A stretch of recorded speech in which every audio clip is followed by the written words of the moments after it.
Es el ave más grande del mundo y el segundo animal terrestre más rápido del planeta. Su apariencia es inconfundible. El avestruz tal vez presenta uno de los escapes más mediocres que pueda haber, el cual consiste en quedarse parados y ocultar su cabeza en la tierra o arena, con la esperanza de que su depredador no la pueda encontrar, se muera de pena o peor, que se ría tanto que no pueda comer.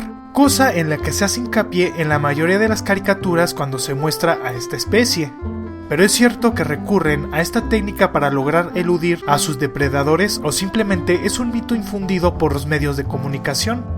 Esta ave, que llega a los 2,8 metros de alto, son vertebrados que cuentan con un cuello largo de más de 1 metro, que tiene la ventaja de ayudarles a ver una altura privilegiada, sobre todo a larga distancia, pero para poder ver algo que esté a la cercanía, sobre todo a sus pies, requieren de agachar la cabeza para poderlo analizar, sobre todo para comer o para poder picar algo que le llamó la atención, como algún objeto brillante. De hecho, las cosas que reflejan la luz les atraen mucho y tienden a picarlo. A muchas personas les ha pasado que tienen que usar lentes y al aproximarse a ellas les pican la cara o les roban los anteojos, simplemente porque reflejaron un destello. Esto puede hacer que al encontrar algún objeto en un hoyo en la tierra o en la arena, puedan pasar mucho tiempo mirándolo de cerca y dando la ilusión de que están escondiendo su cabeza. Esto lo pueden hacer sobre todo cuando hacen hoyos y encuentran algo. Otros que realizan nidos en el suelo al cavar un hoyo y con el pico giran los huevos que están cuidando, dando este tipo de apariencia cuando se observan en vivo.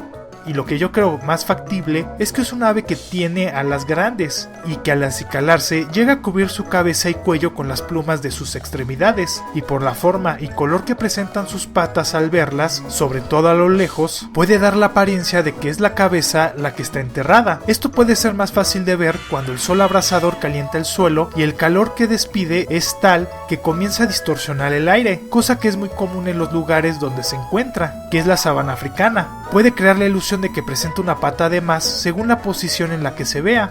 Si bien las avestruces no son los animales más listos que pueda haber, de hecho su intelecto es muy bajo si lo comparamos con la mayoría de las especies, no son lo suficientemente tontas como para recurrir a una técnica que no solo no va a funcionar, sino que si lo realizan pueden morir de asfixia. Ellas cuentan con otros métodos para defenderse. El primero es llegar a correr a 70 km por hora, a una distancia aceptable, y la mayoría de los depredadores no rivalizan esta velocidad, por lo que recurren al ataque sorpresa para ello. Pero al contar con un cuello tan largo y los pastizales altos llegan a ser muy escasos, no son presa fáciles. Además, si se les acorrala, lo primero que harán será intimidar al depredador esponjando su plumaje y gruñendo, y si eso no funciona, esta lo picará y utilizará su mejor arma. En sus patas fuertes cuentan con un dedo alargado, que a su vez tiene una garra grande y afilada, con la que procederán a patear y a pisotear para lastimar e intimidar a su agresor, por lo que el atacar a un avestruz no es buena idea, sobre todo si está criando, por lo que no entierran sus cabezas. Pero lo interesante es analizar el cómo se creó el mito y el cómo se defienden y huyen a gran velocidad,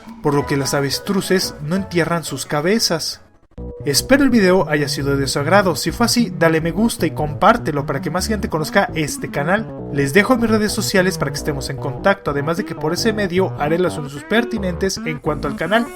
Si eres nuevo, te invito a que te suscribas y no olvides dejar algún comentario o alguna duda que te haya surgido. Muchas gracias por ver este video. Nos estamos viendo. ¡Hasta luego!